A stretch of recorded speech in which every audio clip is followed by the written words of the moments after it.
think it's safer for the patient to start with ultrasound rather than starting with a study that requires X-ray. It's easy, it's efficient, it's very cost effective.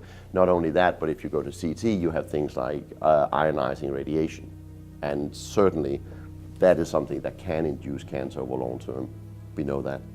The higher the dose, the more dangerous it is. And it certainly saves a lot of money for the patient individually and for the healthcare system if we can use a relatively less expensive modality like ultrasound.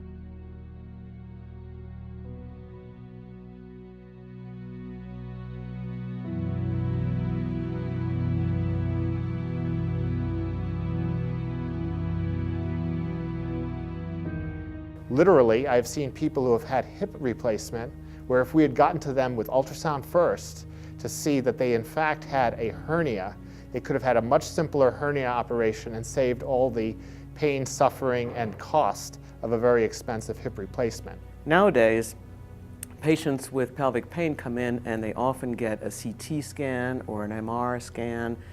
And then finally, they come to ultrasound because neither the CT or the MR have been able to figure out what's going on. And usually with ultrasound, we're able to figure out what's going on.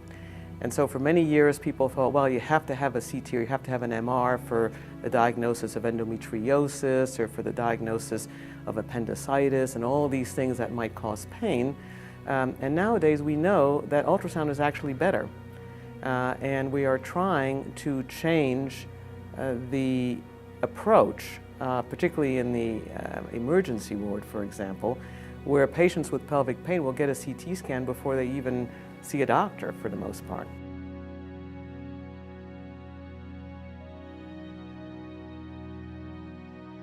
I think the reason people don't go to ultrasound first is really habits and comfort. They've been doing certain patterns of testing for many years. They're used to doing those tests, and they aren't thinking about some of the new things we have in ultrasound now, such as the use of 3D ultrasound to define the shape of the uterus.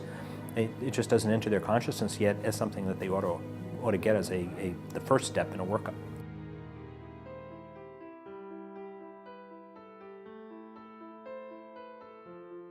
And so that's why I've really turned my sights onto medical students. The pluripotent stem cell that is going to go into many, many different specialties. And there's almost virtually every specialty uses ultrasound. And so to teach them throughout medical school, so that by the time they reach their fourth year of medical school, it's more of an instinctual think ultrasound first before going to another modality.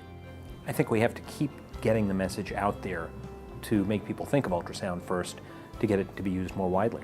I don't think it's that there's resistance inherently in the system. I don't think people are opposed to ultrasound. They just don't think about it as the first step like they should.